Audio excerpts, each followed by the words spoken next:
Olá, sejam muito bem-vindos e bem-vindas ao podcast Age Free World, o espaço onde a gente derruba as barreiras da idade e mostra que o verdadeiro valor está no que você faz, independentemente da sua idade. Lembrando que etarismo é o nome que se dá ao preconceito contra pessoas com base na sua idade, qualquer idade. Eu sou Fábio Betti e hoje terei a honra de conversar com um dos executivos de RH, que é uma referência no tema do etarismo no Brasil. Ele é head de Pessoas e Cultura da Sanofi Brasil e um dos principais nomes no debate sobre diversidade geracional dentro das organizações. Na Sanofi, ele liderou o pilar global Generations Plus, uma iniciativa que buscou repensar o papel das gerações dentro das empresas, indo além da simples inclusão dos 50 a mais, para questionar como todas as faixas etárias podem colaborar e crescer juntas. E neste episódio, a gente vai explorar juntos o tema A Empresa Multigeracional. Que interessante, hein? Meu querido ex-vizinho de vaga de garagem. Seja muito bem-vindo, meu querido Pedro Pitella. Fábio, muito obrigado pelo convite. Eu que agradeço ao meu ex-vizinho de vaga de garagem o convite. Nossas conversas são sempre incríveis e essa aqui não vai ser exceção. A gente vai ter aqui uma conversa muito rica, que eu espero que todo mundo goste também, que seja útil. E como sempre, vai ser um prazer estar aqui contigo. Eu sempre costumo dizer que eu criei esse projeto para eu mesmo aprender a lidar melhor com o tema do etarismo, não ficar só defendendo o meu quadradinho, né, agora que eu estou chegando também nos 60, mas poder olhar para todas as gerações e o quanto o preconceito contra a idade, o preconceito etário, ele ainda impede organizações de evoluírem, times de funcionarem melhor e, sobretudo, de pessoas poderem mostrar o seu valor independente da sua idade. Então, se vai valer a pena para as outras pessoas, eu não sei, mas eu tenho certeza que para mim vai valer. Então, já está valendo, né, poder estar trocando uma ideia contigo sobre esse tema aqui.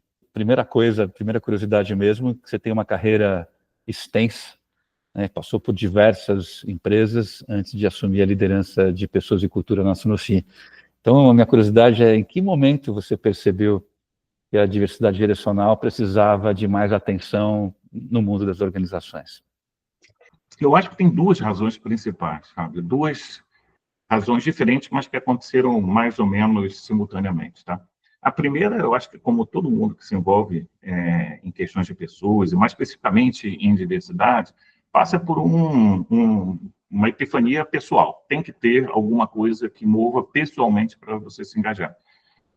Esse ano eu fiz 60 anos, o ano passado, melhor, em novembro do ano passado eu fiz 60 anos, então eu sou hoje oficialmente um 60 a mais, né? Mas há alguns anos atrás, eu estou na Sanofi há 8 anos, mas aos torno de 50 e poucos anos, eu comecei a perceber o preconceito etário em mim, né? Porque eu era 50 a mais, né? Agora já sou 60 a mais, mas eu era 50 a mais, e eu não conseguia entender o que era aquilo, porque eu sou um homem branco, hétero, cisgênero, num corpo sem deficiência, branco, e não tinha tido essa experiência até virar 50 a mais.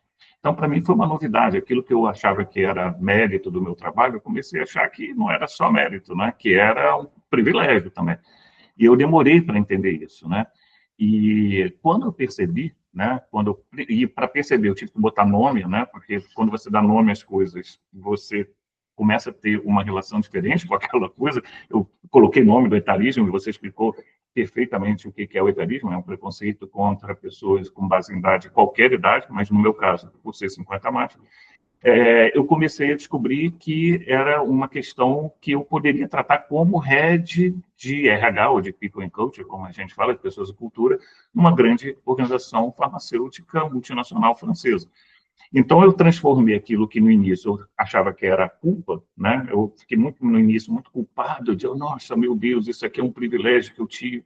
Eu falei, esquece culpa, vou transformar isso em responsabilidade, vou botar o bloco na rua, vou fazer um monte de coisa sobre diversidade de maneira geral, mas na minha posição especificamente focado em gerações, como você falou, um tempo depois, eu me transformei no primeiro líder do Pilar Global de Diversidade de Gerações, que a gente chama ainda, né, de Gerações Plus.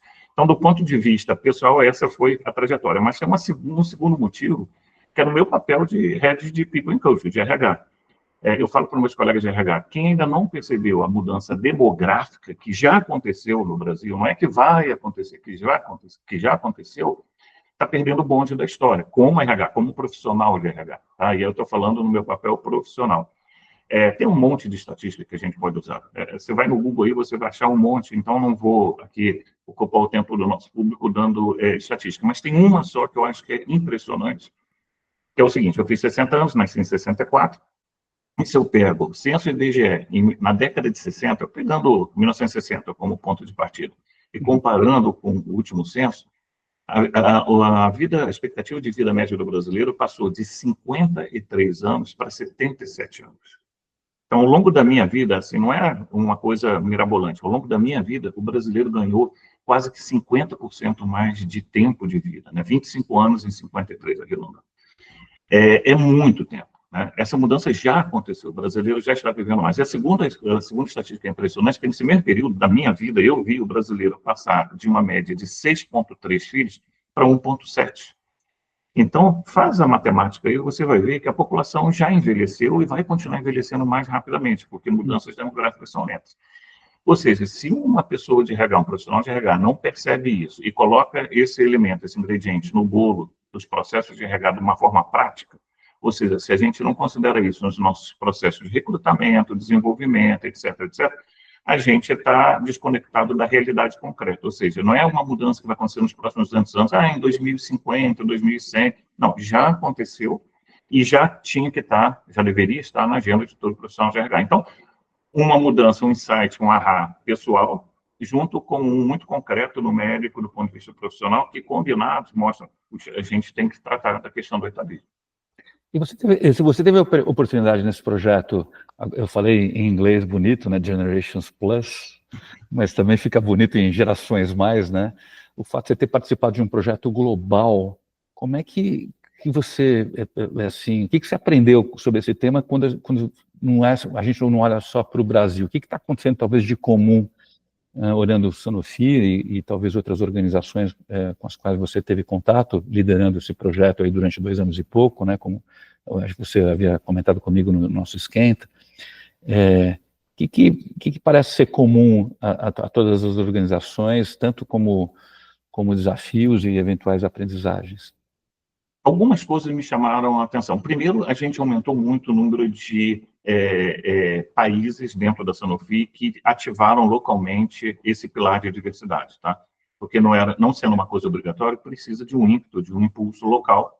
Então, essa questão tem que estar relevante na pauta da organização local, naquele país. Então, a gente começou com cerca de 11, 12 pilares locais e terminamos com 22, 23 pilares. Então, houve uma expansão mostrando que o tema entrou na pauta das organizações da Sanofi locais. Então, esse é um primeiro ponto importante. Mas a forma que entrou varia muito de país para país. No Japão, o foco era pessoas mais jovens, porque é um país com uma demografia, que todo mundo sabe, já bastante envelhecida, então o foco ali era como integrar mais, incluir mais pessoas jovens na organização. Quando você vai para uma América Latina, Brasil, México, o 50 mais continuava sendo prioridade por motivos óbvios também, da demografia externa, porque no final, o que a Sanofi busca em todos os pilares, não só o de gerações, é refletir a população que está fora da empresa, dentro da empresa, seja ela qual for. Então, a população do Japão, do México, do Brasil, da França, dos Estados Unidos. Então, sempre trata-se de uma questão local. Esse foi o segundo ensinamento. O terceiro ensinamento é que a gente ainda não sabe o que fazer. Em nenhum país, todo mundo está ainda descobrindo, ainda entendendo o problema, educando, letrando, para poder identificar, porque a gente ainda não conhece. Se você pega uma estatística do Instituto Ethos aqui no Brasil, eu vou falar números aproximados, na primeira edição do ranking, mais ou menos 35% das empresas aqui do Brasil tinham o pilar de diversidade geracional. Na segunda edição, 50%, mais ou menos. Foi um avanço de 15 pontos percentuais, o que é muito significativo. Só que quando você olha os outros pilares, de raça e etnia, de pessoas com deficiência, é 95+. Então, ainda tem um espaço enorme para as empresas, aqui no Brasil ou em qualquer outro país, colocarem a questão de etarismo, diversidade etária, dentro das suas prioridades de diversidade, equidade e inclusão como um todo. Então, os países ainda estão aprendendo, esse foi outro insight interessante, e testando, pilotando, fazendo experiências que às vezes dão certo, às vezes não dão, e essa troca de experiência nos países é muito rica. Eu vou dar um exemplo só de um programa que está sendo lançado esse ano na Sanofi, aí, sim, global, que é para menopausa, que é um tabu dentro das empresas ainda, né? Você falar de menopausa. Eu, como homem, não consigo me relacionar diretamente, me relaciono indiretamente, mas é uma questão muito relevante quando eu escuto dos meus colegas 50 a mais, como é passar pela menopausa dentro da empresa. Os momentos em que isso não é entendido, né? Você está fazendo uma apresentação e tem os hot flush, né? Então, esse é um programa global que veio do entendimento do que era comum entre todos os países. Então, tem muito para aprender ainda na questão do etarismo. E a gente olha para as organizações e vê claramente que já temos quatro gerações trabalhando juntas, né? Os baby boomers, a geração X, Y e a Gen Z ou geração Z, né, estão trabalhando juntas. Quando você observa com o olhar de RH e com alguém que tem muita experiência em desenvolvimento de pessoas também, que você acha que contribui para que esses times multietários consigam, de alguma forma, trabalhar bem juntos? O que você sente que está ajudando e talvez aí também na mesma pergunta, o que eventualmente ainda atrapalha, que é ainda um desafio? Eu acho que a resposta vale para as duas perguntas. Uma resposta vale para duas perguntas, o que ajuda e o que atrapalha, né? O que atrapalha é a gente focar nas diferenças. E o que ajuda é a gente focar naquilo que é comum. Entende? Sem pegadinha aí. A gente ainda olha muito assim, por que a geração Z não tem lealdade com as empresas? Porque isso é balela. Eu acho que é a maneira errada de você começar, você focar nas diferenças. Você tem que focar naquilo que a gente já sabe, até utilizando o aprendizado com outras dimensões da diversidade, qual a riqueza que a diversidade pode trazer? Qual a riqueza que pessoas com ou sem deficiência, pessoas de diferentes raças, etnias trazem? Qual a riqueza que gêneros diferentes trazem? Qual a riqueza que idades diferentes trazem? Então, pessoas mais velhas, como eu, existem experiências que são forjadas através do tempo. Você pode, por exemplo, uma pessoa com 50 a mais pode trazer conhecimento sistêmico, relações interpessoais, que são competências que são amadurecidas com o tempo, que demora tempo. Claro que idade não significa experiência, né? Você pode ter muita idade e não ter tido experiência, você pode ter pouca idade e ter um monte de experiência. Mas assumindo que, a princípio, viver mais permite que você tenha passado por mais experiências, o que não necessariamente, como eu falei, é verdade, as pessoas 50 a mais podem ter desenvolvido, tiveram mais oportunidade de desenvolver relações interpessoais, competências interpessoais, visão sistêmica de empresa. Quando você está falando de pessoas mais jovens, você está falando de nativos digitais, pessoas que aprenderam a trabalhar de forma ágil já desde o início da carreira. Então, a complementariedade de habilidades diferentes em um mesmo time, assim como qualquer outra diversidade, traz riqueza e traz soluções melhores. Então, a abordagem correta não é focar naquilo que é diferente, mas é focar naquilo que a diferença traz como riqueza e aquilo que é igual. Hoje em dia, por exemplo, uma coisa muito se fala mas a geração Z não é leal, busca balanço, equilíbrio de vida. Quem não busca balanço, equilíbrio de vida? Os 50 a mais também busca balanço, equilíbrio de vida. Então, trabalho, por exemplo, híbrido, é uma bênção para quem está cuidando, por exemplo, de pais idosos e filhos ao mesmo tempo, os cuidadores. Então, tem mais similaridade daquilo que a gente possa imaginar. E o último ponto, que eu acho bem importante também, que acaba ajudando a gente a ver as diferenças de uma forma diferente, é que muita coisa a gente coloca na conta da geração e não é da geração, é da idade. O que eu quero dizer com isso? Eu sou mais parecido com meu filho aos 20 anos do que eu me recordo. Só que eu esqueci, entende? Então, é a fase da vida que você está, mais do que a geração. Claro que tem coisas que moldam uma geração. A pandemia é uma coisa que vai moldar todo mundo, né, que viveu a pandemia, assim como uma guerra pode moldar. Mas, aos 20 anos, eu tinha muita similaridade com o que meu filho de 26 tem hoje. É típico daquela geração, então, daquela idade, desculpa. Então, a gente fala, a geração Z, assim, sabe? Só que eu, com aquela idade, era muito parecido do que eu imagino que eu era. Você chegou aqui a uma idade que ela é um símbolo, 60, né? E quando eu converso com os meus colegas, amigos que estão ainda como executivos nessa faixa, quase 100% deles já fala numa pós-carreira organizacional.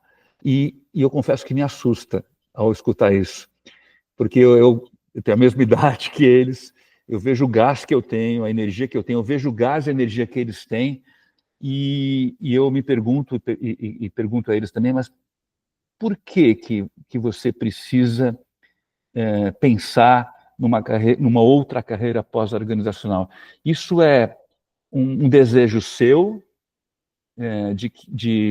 no momento da sua vida, você experimentar outras coisas, isso acontece, né, com pessoas que já chegam a uma maturidade, uma vontade de experimentar coisas que ainda não experimentaram, ou uma pressão, uma autopressão até, né, porque assim, uma pressão sua sobre um mito de que uma pessoa com mais de 60 anos não serve mais para uma organização. Então, essa é uma reflexão que eu queria trazer aqui também, né? Aproveitando que você tem 60 e você está vivendo provavelmente suas reflexões, né? O que você observa desde a sua própria experiência e pessoas com quem você convive, desse momento simbólico de um executivo, uma pessoa executiva de 60 anos, que já se locomove para pensar uma pós-carreira, quando, eventualmente, por que essa carreira não pode seguir durante ainda alguns bons anos na organização, se você já tem uma tremenda experiência acumulada, você tem muita sabedoria. E se você está vivo no mundo de hoje, talvez você também possa estar usufruindo muito dos benefícios da inteligência artificial, de todos os recursos disponíveis, porque a gente está vivo, né? Não é na minha época, é agora. Eu estou vivendo tudo isso, estou aprendendo rápido, talvez, tudo isso. Eu tenho... Alguém outro dia falou sobre pessoas mais velhas que tiveram uma boa educação, que talvez a educação, né, tenha suas críticas com relação à educação atual, tem mais facilidade de lidar com inteligência artificial do que talvez um jovem que não tenha tido um preparo teórico tão intenso. Então, tem formas diferentes de olhar para essas coisas. E acho que, então, voltando aqui à pergunta, né, como é que você está vivendo essa reflexão sobre ser um executivo 60 a mais agora dentro de uma organização, e como é que você observa também colegas, né, nossos vivendo isso, o quanto isso é real, realmente acabou o meu tempo numa organização, o quanto isso também é um mito que a gente vive como verdade. Aos 60 anos, eu faço essa pergunta todos os dias para mim, né, e para minha esposa, né, que é minha parceira de vida, e como que a gente olha os próximos 60 anos? Porque eu tenho certeza que eu vou viver 120, então estou na metade da vida. Como é que eu programo os outros 50% da minha vida? Né? O que eu vou fazer? E essa é a primeira constatação. A longevidade, falando agora de longevidade, né, que vem no bojo do etarismo, ela traz oportunidade de você viver mais e fazer mais coisas. Aliás, o primeiro artigo que eu li sobre etarismo, que não era sobre etarismo, era sobre longevidade, era um artigo do MIT, um artigo muito bacana ali, uns 10 anos atrás, que falava sobre a expressão que a gente fala terceira idade. Né? O artigo começava por desmontar a expressão terceira idade, porque a terceira idade vem da época que a gente tinha só 3 idades. A primeira era a infância, que você crescia e aprendia, a segunda era o adulto, que você trabalhava, e a terceira era a aposentadoria. Que, assim, por falar nisso, não é, aposentadoria é um conceito do final dos anos 1800, 1880 e poucos, quando foi inventada na Alemanha, só que a pessoa não chegava, ela morria antes de se aposentar. Tá? Então, 3 idades, a terceira idade, era numa época que o nosso modelo mental era 1, 2, 3. Você cresce, você trabalha e você se aposenta. E hoje isso não existe, porque está tudo junto e misturado. Você faz sabáticos, que é uma mini aposentadoria. Você volta a estudar. Na minha equipe, né, de equipe em da companhia, tem pessoas com mais de 40 anos que estão na faculdade. Eu tenho planos de fazer isso pessoalmente. Então, essa sequência 1, 2, 3, terceira idade, eu já não falo mais terceira idade, porque ela reforça esse modelo mental de que você só tem um caminho e que as coisas são sequenciais. E na sociedade atual, na realidade que a gente vive, que é a nossa realidade, não é a minha época, você falou muito bem, a época atual, já caiu esse mito. Então, primeiro ponto é entender de que a gente, ao pensar a carreira, seja aos 60 ou em qualquer idade, não tem mais esta pressa e esta sequência. Outro dia eu conversava com um amigo que falava do filho dele, falava, puxa, mas ele não tem aquela ambição, ele está mudando de empresa. Eu falei, tudo bem, e a gente fala muito, né, se lê muito sobre a geração neném, etc. Eu falo, gente, quando eu comecei minha carreira, eu tinha pressa. Hoje, as pessoas sabem que vão viver mais e a pressa é outra. Você pode arriscar e mudar de carreira várias vezes. Talvez eu tenha feito isso muito cedo, né? Porque eu mudei de carreira, né? Eu não fui sempre RH, eu sou engenheiro, né? E trabalhei em vendas, trade marketing, virei RH na metade da minha carreira. Então, essa mudança de função, de carreira, de forma, trabalho corporativo ou não corporativo, né? Você já trabalhou, nós trabalhamos numa mesma organização e você migrou para um outro modelo de carreira, isso vai continuar e que é favorecido pelo tipo de trabalho que a gente tem hoje em dia. E aí eu junto uma outra coisa, obviamente, do que a gente fala de pessoas não tem uma resposta única, né? A gente falou da mudança demográfica, que é um componente. A gente tem essa mudança da longevidade, que é outro componente, mas você tem uma mudança do contrato psicológico do trabalho, a lealdade que existia entre funcionário e empresa, dentro de um outro código, né, de uma outro contrato psicológico do trabalho, também traz outros elementos onde eu posso trabalhar de forma diferente, não necessariamente CLT, carteira assinada. Tem lá suas barreiras legais, jurídicas, sindicais, com relação a formas de trabalho que têm que ser discutidas nos fóruns corretos, mas a gente tem a possibilidade de trabalhar não só como freelancer, mas como agora está surgindo no Brasil, a ganhar ímpeto, algo que já é muito comum na Europa, que é trabalho por missão, que para os 50 a mais com experiência pode ser muito interessante. Já existem empresas aqui no Brasil lançando isso de forma bastante consistente, você trabalhar por projetos, por missões dentro da empresa, capitalizando aquilo que você já adquiriu de experiência. Então, no fundo, eu olho que isso tudo precisa ser colocado na equação dos profissionais de RH. Eu volto nisso nessa conversa. Profissionais de RH, colegas meus, se você não está olhando para isso, não está olhando para o etarismo dentro da sua empresa, ou para essas mudanças todas que acontecem no ambiente demográfico, no ambiente de relações de trabalho, você está perdendo o bonde da história, né? Eu termino a resposta até analisando um ponto muito importante que eu costumo falar. De um lado, você tem uma discussão muito já antiga de que eu não tenho a guerra de talentos, né, e que está difícil encontrar pessoas para as organizações. Se você olhar o pool de talentos jovens, é verdade, a demografia está aí, o laguinho está secando e os peixinhos para você pescar estão ficando escassos, porque você está pescando num lago que está secando na pirâmide demográfica.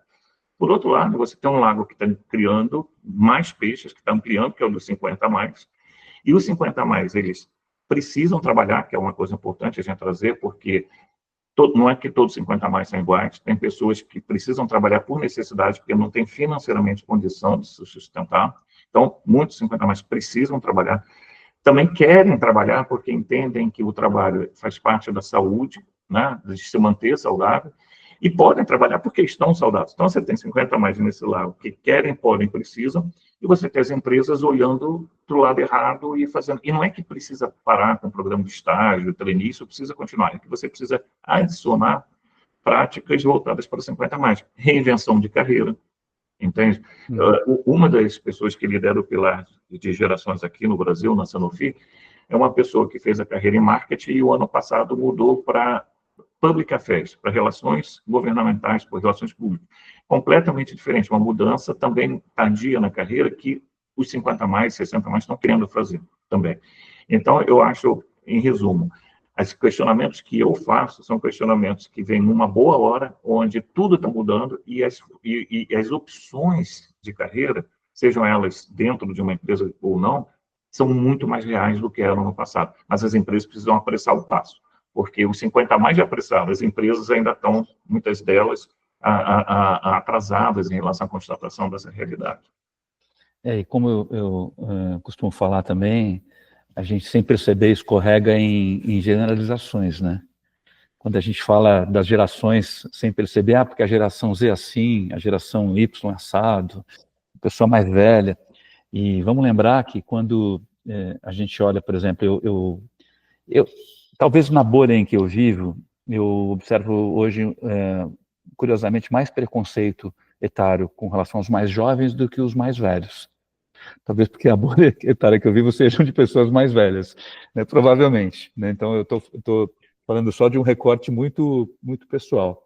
E nesse preconceito vem sempre um lugar desse jovem que não sabe o que quer, que, como você trouxe, ele não é tão leal à organização, e aí vem, né, finge que está trabalhando, vem toda uma série de elementos que talvez sejam observados, né, em alguns jovens, em algumas situações. Como sempre teve, vou brincar aqui, vou usar até uma expressão ruim, mas assim, sempre teve jovem vagabundo, e sempre teve jovem trabalhador, sempre teve idoso que se atualizou, e sempre teve idoso que ficou para trás. Então, a gente não está falando de um fenômeno, que você trouxe o tema da idade também, não só da geração, que é dos dias atuais. Só que muitas vezes a gente usa essas expressões como rótulos para designar todo um grupo social, um grupo etário, no caso que a gente está falando. E quando, por exemplo, a gente olha para jovens, talvez os jovens que nasceram em famílias como a nossa, que já não são de famílias né, nós já tivemos a oportunidade de ter uma carreira, ou empreender, já saímos de uma situação de precariedade, vamos colocar assim. Esses jovens tiveram condição de fazer escolhas, né, profissionais com mais calma, sem pressão, não se sujeitando a qualquer tipo de trabalho, qualquer tipo de organização. Né? E aí a gente pega esse pequeno extrato e coloca que ele serve para todo mundo, quando na verdade, e eu imagino que vocês tenham certamente exemplos como esse, você tem jovens de classes sociais menos privilegiadas, que o sonho desses jovens é ter uma carteira assinada. Assim, então, e é um jovem que, eu não digo que ele vai fazer qualquer coisa para isso, né? Também seria generalizar, mas é uma condição completamente distinta na hora da gente olhar, né? Porque ele vai ter necessidades, expectativas muito diferentes das que tem eventualmente a nossa pequena bolha, os nossos filhos, os filhos dos nossos amigos. Ele não sabe o que quer, etc. Tal.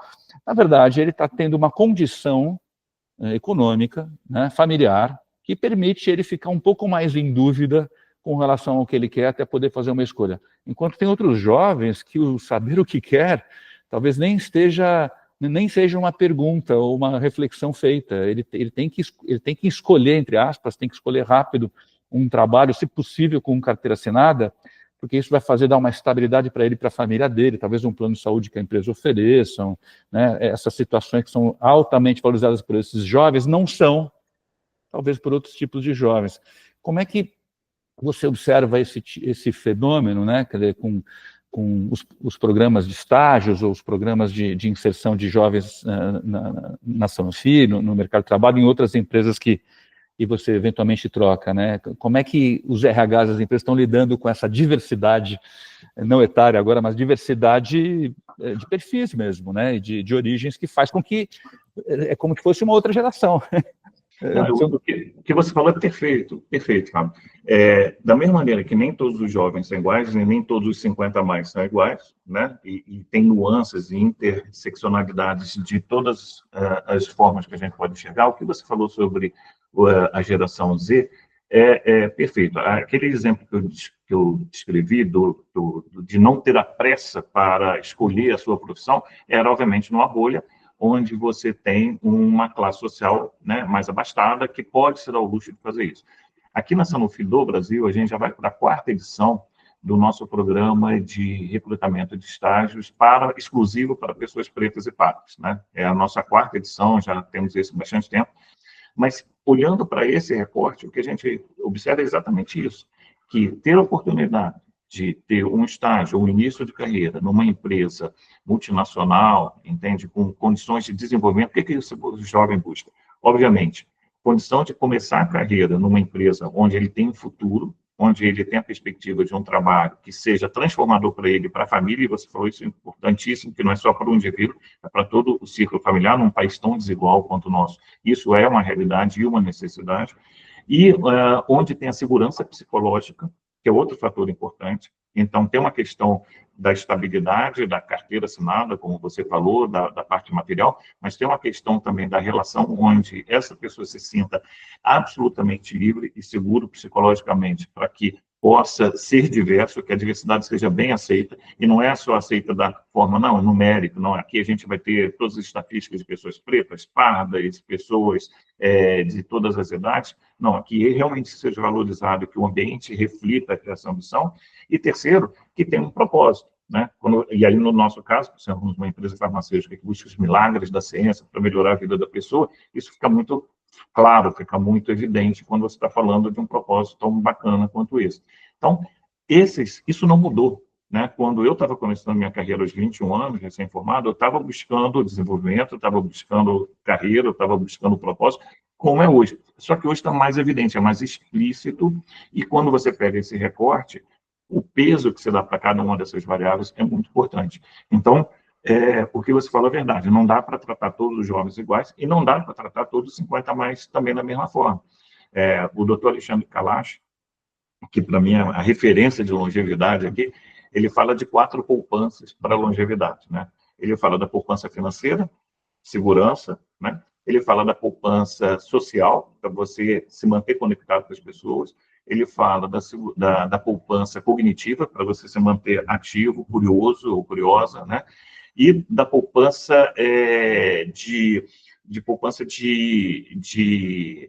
oh, meu Deus, me falha a 4ª poupança aqui, eu vou lembrar, tá? Mas essas 4 poupanças que ele coloca como sendo essenciais para boa longevidade, tá? Você adquire no trabalho também. E se você, como 50 a mais, não tem essas 4 poupanças, por exemplo, a poupança financeira, você vai precisar continuar trabalhando. Então, assim, essa liberdade de escolher como você quer ser 60 a mais no seu trabalho, vem de você ter adquirido essas 4 poupanças ao longo da vida, né? E você poder saber e ter a liberdade de escolha. Então, eu aqui googlei aqui, vou ajudar o amigo também, que a nossa memória vai falhando, brincando aqui, né? Pedro, ele fala, acho que talvez a poupança vital, né? A poupança física, obrigado. Isso. Ele fala, até brinca de ter o joelhinho em dia, né? A poupança física e tal, a poupança financeira, a poupança social e a poupança cognitiva. Obrigado, é isso aí. Imagina, graças a Deus tinha antes, aí é datado, né? O pai dos burros, que era o Aurélio, da mesma época do cair a ficha, né? E agora o pai dos esquecidos é o Google, não é dos burros, é dos esquecidos. Vamos, né? Vamos nos colocar num lugar desafiador aqui, da memória. A gente acumulou muita informação ao longo da vida. Aprendi com Clarice Nisquier, né, no episódio recente lá do Age Free Worlds, que eu perguntei para ela como é que você faz para conseguir. Ela teve um momento lá que ela estava fazendo 4 peças ao mesmo tempo. Ela tem 64 anos. Como é que você faz para memorizar tudo e a perfeição, né, como ela memoriza? Ela falava assim: eu me relaciono com o texto de maneira visceral, até fazer até me espantar com cada coisa, né? Ou seja, a memória sendo construída por um processo de espanto positivo diante da vida. Só que depois de viver 60 anos, haja espanto. Né? Porque assim, alguns deles você tem que deixar para trás, senão o seu cérebro explode, né? Então, eu acho que a questão da memória tem muito a ver com isso também, né? A gente Mas você me salvou.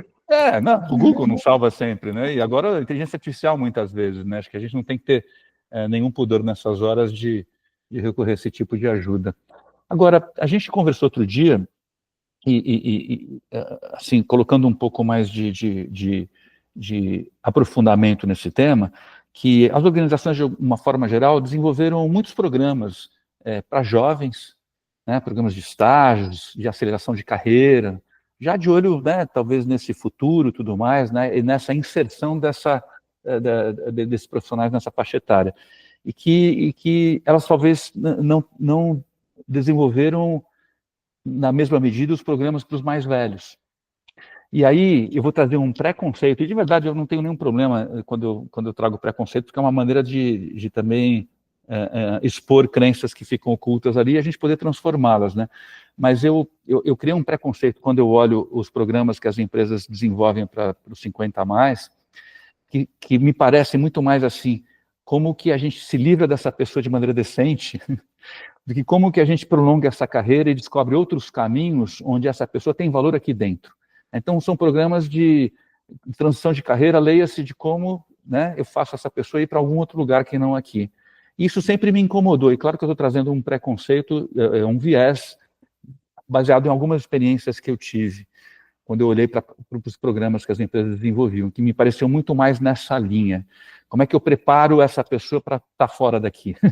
E eu ficava olhando aqui e falando, não é possível, né, assim, que ainda o olhar para esses 50 a mais não seja inclusivo, né? Para mim é exclusivo, né? Porque eu vou colocar a pessoa para fora e vou ficar feliz, entre aspas, com a boa ação que eu fiz.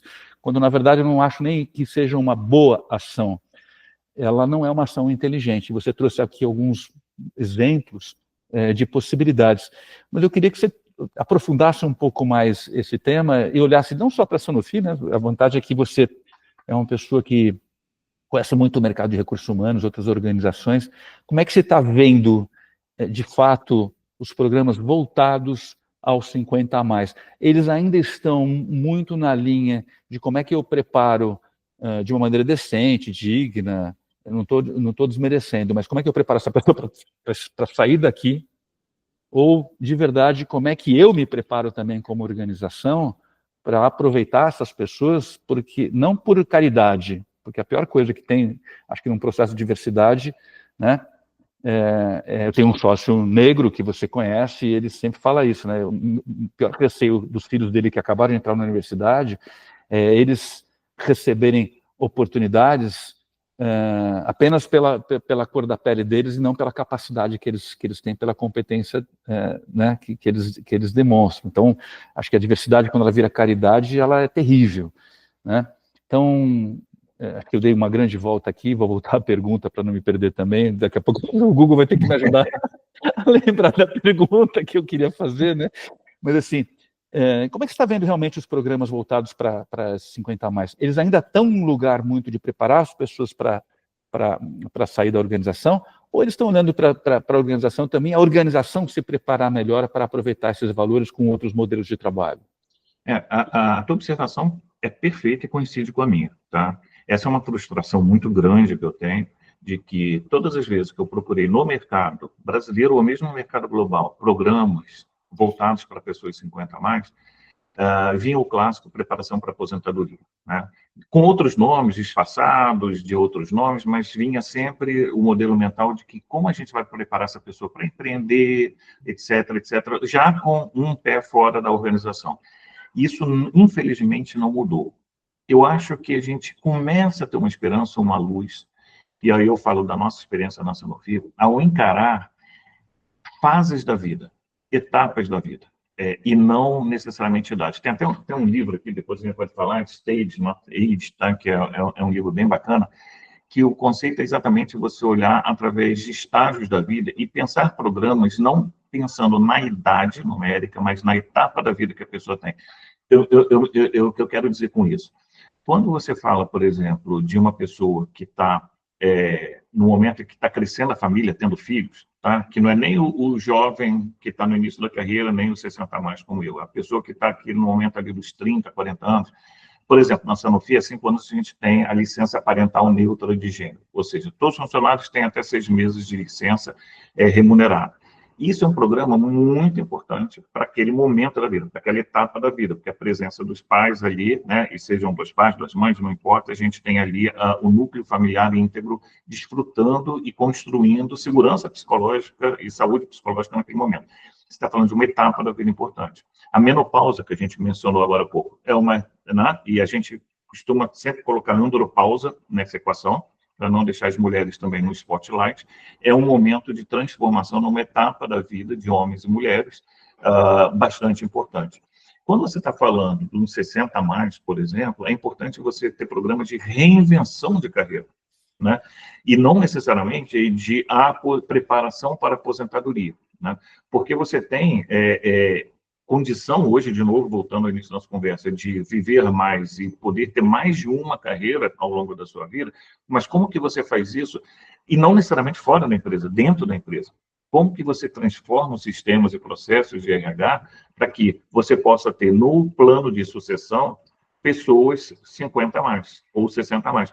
Eu vi, ao longo desses meus anos aí de prática, experiência, eu vi coisas absurdas. Por exemplo, não, a gente não vai, e eu não estou falando da Sanofi, tá? Não, eu estou falando do mercado em geral. E não que a Sanofi seja uma ilha de felicidade, mas a gente está avançando e aprendendo com os nossos erros. Mas eu vi relatos do tipo, não, a gente não vai transferir essa pessoa para um outro país porque ele ou ela está perto da aposentadoria. Mas por que você assume que, pela idade que está no sistema, essa pessoa tem intenção de se aposentar? Ou seja, é um preconceito, um etarismo muito claro, né? Assim como você mencionou muito corretamente, eu não vou colocar esse jovem como líder ou não vou dar essa promoção porque é jovem demais, é um etarismo. Você também presumir que, pela idade, essa pessoa está perto da aposentadoria, então não vou transferir porque essa pessoa não vai ter, e a expressão que usaram nessa época era runway, né? Tempo de pista, mas é um outro preconceito. Você está, né, decidindo pela pessoa, né, que a gente já aprendeu em outros strange da diversidade, não decidir pela pessoa. Você está fazendo isso. Então, como que você pensa em etapas da vida? Cuidadores, como a gente falou, a geração sanduíche, que é uma questão que você fala muito, né? Quem cuida dos pais e dos filhos ao mesmo tempo, que é um fenômeno que vem com viver mais, porque ao viver mais você vai ter famílias que, né, as pessoas estão cuidando do pai e do filho, e eu converso com muitas pessoas nisso. Então, na oferta de benefício das empresas, o que a gente pode oferecer além do ticket de refeição, do vale, etc., etc., etc., plano médico, que ajude nesta etapa da vida que a pessoa está, da geração sanduíche, onde você está cuidando de filhos e pais. Então, eu vejo que as empresas que estão mais avançadas, eu estou dando aqui exemplos que nós, na Sanofi, ou já colocamos em prática ou não, tá? A gente, por exemplo, criou um programa de cuidado para 50 a mais, com reposição hormonal, vacinas 50 a mais, tá? Que são novidades no mercado, porque você nem tinha isso dentro das ofertas. Então, quando você pensa em benefícios, só para ficar uma questão de benefícios, tá? Ou desenvolvimento, como que você repensa? Eu vou dar um exemplo muito interessante. Há 8 anos, quando eu entrei no Sanofi, a gente olhou o nosso plano de pensão e o match da companhia parava aos 60 anos. E a gente estava lá e ninguém tinha visto. Você né, olhava, mas não via. Quando a gente viu aquilo, a gente falou, mas por quê? Mudamos rapidamente, há 8 anos atrás, mas era algo que estava desde a criação do fundo, há décadas atrás, porque naquele momento, qual era a mensagem? Aos 60, você não estará mais na companhia. Então, você fazer, né, uma operação de revisão dos processos e sistemas é muito importante. Aliás, eu costumo dizer que não vale só para o etarismo, não vale para todas as universidades. O pessoal fala assim, mas como é que eu começo? Eu falo assim, há de aliados, vamos conversar, vamos aprender juntos, vamos educar, né, em etarismo. S, que é sistemas, vamos rever o plano de pensão, vamos rever os benefícios. Tá? O outro S, que é símbolos. Tá? A gente foi a primeira empresa aqui no Brasil a ser certificada Age-Friendly. O Age-Friendly Institute dos Estados Unidos é a primeira empresa no Brasil, a gente se recertificou agora. Isso é importante para dizer, galera, é por lá que a gente vai. Né? Então, o outro S é símbolos. O outro I é de impacto. Né, você fazer coisas que realmente criam impacto. A gente tem uma experiência bacana numa fábrica da Argentina, onde, ao contratar 50 a mais para controle de qualidade da linha de produção, o turnover diminuiu, tá? E MMD, entende? É como que você mede isso, como que você mede tudo isso para saber o que está funcionando e o que não está funcionando, porque tem coisa que vai funcionar e tem coisa que não vai funcionar. Então, assim, como é que faz? Faz assim, né? Muito bom, muito bom. Meu caro, eu comentei que eu sou o ditador do tempo, o tempo voa quando a conversa está boa, né? A gente está chegando aqui ao final do nosso tempo com aquele gostinho sempre de, pô, mas tinha tanta coisa ainda a conversar sobre isso. Para mim, as boas conversas geram esse tipo de sensação. Não, conversamos tudo, não foi uma boa conversa. A gente, pô, mas já está acabando, foi uma boa conversa. Mas eu queria, antes de fazer o fechamento aqui, eu acho que é uma pergunta que mistura tanto o pessoal quanto o profissional. Eu acho que o que você aprendeu sobre longevidade profissional e por você ter focado isso na sua vida nos últimos anos, e o que mudou na sua própria forma de encarar a sua carreira e a sua energia também atualmente aos 60 anos? Então, acho que é a pergunta aqui derradeira. Bacana. O que mudou, eu acho que a realização óbvia de que a gente está no início, que a gente ainda não sabe nada e que tem muita coisa para aprender. Eu, pessoalmente, por mais que eu tenha me dedicado nos últimos anos a esse assunto, eu sei muito pouco. E eu aprendo a cada dia. Então, humildade, paciência, né, é muito importante. Aprender com os mestres, a gente falou do Alexandre Calas, eu acho muito importante aprender contigo, Fábio, que também cada conversa aqui é super rica. A segunda coisa que eu aprendi serve não só para a vida profissional, serve para a vida pessoal. Eu olho para o meu filho diferente, eu olho para a minha família diferente, eu olho para a sociedade diferente. E o terceiro é ser mais positivo com relação a mim mesmo aos 60 anos. Né? Além do cartão de estacionamento de idoso, que é uma bênção, que para mim ajudou muito, é olhar para os próximos 60 anos com muita vontade, com muita alegria, com um mar de possibilidades, entende? Ser positivo com relação à nossa vida. Eu sou abençoado por ter tido essa chance de fazer algo dentro da minha empresa, influenciar o mercado também, fazendo coisas, não só... porque eu não sou um acadêmico, eu não sou uma pessoa que entenda profundamente, eu vou nos especialistas para aprender, mas a minha prática de RH é o meu campo de estudo e de prática ao mesmo tempo, né? Fazendo aquilo que eu faço. Então, é muito bacana poder ter essa chance de estar realizando coisas. E de estar aqui conversando com você, parabéns por abrir esse espaço, né? Esse espaço é genial, parabéns mesmo pela iniciativa. Cara, eu que agradeço, muito obrigado mesmo por essa conversa. A gente vai arrumar sempre um pretexto para ter outras boas conversas. Esse projeto existe, como eu falei, para aprender, e estou aprendendo aceleradamente com pessoas como você, Pedro, e sobretudo para poder me conectar com pessoas que valem a pena. Então eu brinco que agora eu virei veículo. Então eu ligo para as pessoas e falo, queria te convidar para o meu podcast, e aí eu posso convidar quem eu quiser. Claro que nem todo mundo aceita o convite, mas te agradeço muito por ter aceito o convite e pela conversa maravilhosa. Eu que agradeço, um grande abraço, obrigado pela oportunidade aqui desse papo maravilhoso. E eu também queria agradecer a todo mundo que nos acompanhou mais esse episódio. Aproveitem para seguir a gente tanto no YouTube quanto no Spotify, e eu anuncio os episódios também toda semana no LinkedIn. E no próximo episódio eu vou receber uma convidada que é a prova viva de que idade não define experiência, coisas que a gente falou aqui hoje, né, Pedro? Com apenas 30 anos, ela já tem um currículo de peso, atuando na linha de frente da inovação corporativa em setores de alta complexidade, como mineração, setor automotivo, energia, óleo e gás.